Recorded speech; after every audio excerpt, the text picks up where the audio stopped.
बोलो सियावर रामचंद्र की जय। कृष्ण जी, आज आप हमें बताएं कि रामायण में एक चौपाई है, ढोल गवार शूद्र पशु नारी, इसकी व्याख्या करें। बहुत सुंदर। ये आज के समय में एक ज्वलंत चौपाई है और बहुत लोग इसका अर्थ जानना चाह रहे हैं, लेकिन कुछ जो नकारात्मक शक्तियां इसका नकारात्मक अर्थ ही निकाल रही हैं और जो सकारात्मक शक्तियां हैं वो सकारात्मक अर्थ बता रही हैं। वास्तव में इसका अर्थ सकारात्मक है। इसको समझने के लिए समुद्र जब भगवान श्री राम के सामने मणियों के थार लेकर सामने पहुंचा है और याचना कर रहा है अपने प्राणों की रक्षा के लिए कि प्रभु श्री राम का बाण कहीं छूट न जाए और पूरा समुद्र सूख न जाए, तो इस प्रकार से जब वो प्रार्थना कर रहा है तो फिर वो कहता है कि प्रभु भल कीन मोय सिख दीनी, मर्यादा पुण्य तुम्हारी कीनी, ढोल गमार शूद्र पशु नारी सकल ताड़ना के अधिकारी।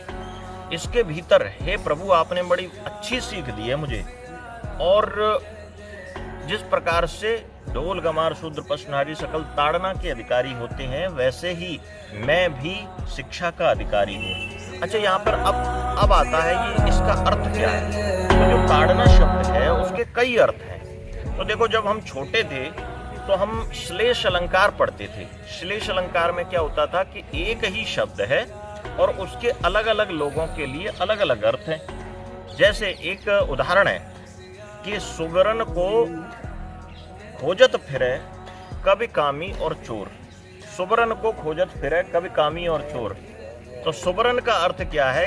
तीनों देखो, कवि के लिए यहाँ पर जो सुबरन का अर्थ है वो अच्छे वर्णन का अर्थ, वर्णन से लेकर है। जैसे कवि कोई कविता लिखता है तो उसमें सुंदर वर्णन करना चाहता है, उस कविता का प्राकृतिक रूप से सौंदर्य हो, तो ये सुबरन आ गया। और कामी के लिए सुबरन का अर्थ है सुंदर स्त्री। एक सुंदर स्त्री, तो वो कामी व्यक्ति उसकी तरफ ध्यान देता है। और चोर के लिए सुबरन का अर्थ है सोना, तो चोर सोने को चुराना चाहता है। तो सुबरन एक ही है लेकिन उसके अर्थ अलग अलग लोगों के लिए अलग अलग है। इसी प्रकार से ये जो चौपाई है, इस चौपाई के भीतर भी ताड़ना शब्द के कई निहितार्थ छुपे हुए हैं। तो ताड़ना जो शब्द है उसके तीन अर्थ जहां तक मैंने अनुसंधान से निकाले हैं। एक तो परखना, जैसे देखभाल करना। दूसरा होता है शिक्षा देना। एक तो परखना, ताड़ना शब्द के तीन अर्थ हैं। एक है परखना, किसी चीज की परख करना कि सही है या गलत है। दूसरा शिक्षा देना, और तीसरा अर्थ है उसकी देखरेख करना। ठीक है, तो अब देखो यहाँ पर 5 शब्द आए हैं। ढोल और पशु, 2 शब्द ये हैं इनमें से।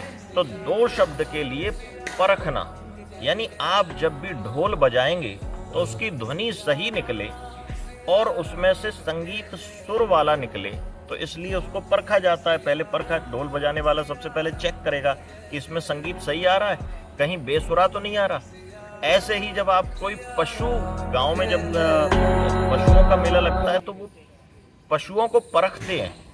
वो देखते हैं कि देखो पशु सही है, जो दूध देने वाला है, कहीं ये बूढ़ा तो नहीं है, कहीं ये इससे कोई रोग तो नहीं है, तो वो परख होती है उसकी। तो ढोल और पशु के लिए उसका अर्थ है परखना।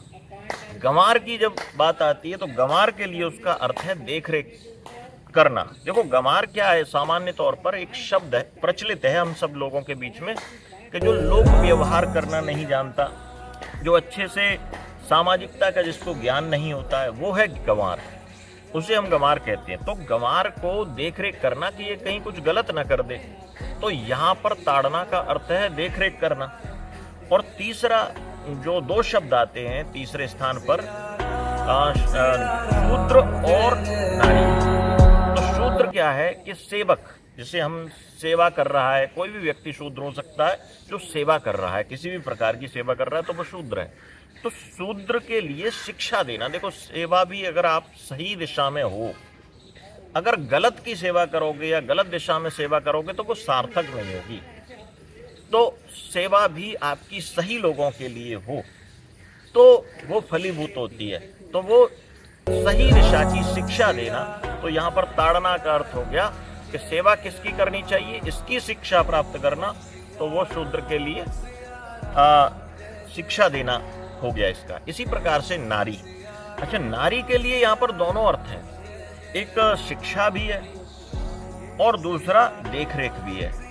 तो आमतौर पर ये फैलाया जाता है कि इस प्रकार का जो प्रपंच फैलाया जाता है कि देखो कि जो सनातन धर्म है उसमें नारी की दशा को निम्नतर स्तर पर लिया गया नहीं है, क्योंकि जिस धर्म में कहा जाता है कि यत्र नार्यस्तु पूज्यन्ते रमन्ते तत्र देवता, जहाँ नारी की वंदना होती है, पूजा होती है, वहाँ पर देवता निवास करते हैं।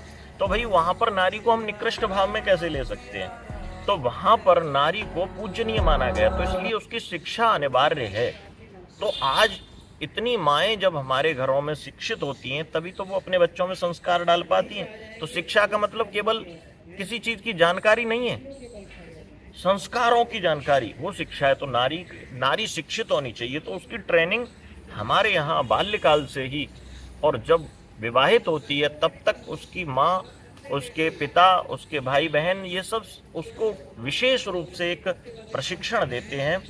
और वो एक परिपक्व स्त्री के, जब वो दूसरे घर में जाती है तो वो परिपक्व स्त्री के रूप में सामने जाती है और वो कहती है कि तुम्हारी बेटी कितनी अच्छी है। जब ससुराल वालों का पिता के लिए जब संदेश आता है कि देखो तुम्हारी बेटी का लोक व्यवहार कितना अच्छा है, तब मायके वालों को कितनी प्रसन्नता होती है। तो वो शिक्षा है नारी के लिए। और नारी के लिए यहाँ ताड़ना शब्द का एक और अर्थ है देख रेख करना। अब कोई भी नारी घर से निकल कर जा रही है तो हमारे समाज में कहा गया है कि उसको अकेले नहीं जाना चाहिए, या तो उसका भाई साथ हो, पिता साथ हो, या पति साथ हो। तो क्योंकि इनकी देखभाल में जब कोई नारी निकलती है तो अपने आप को सुरक्षित महसूस करती है।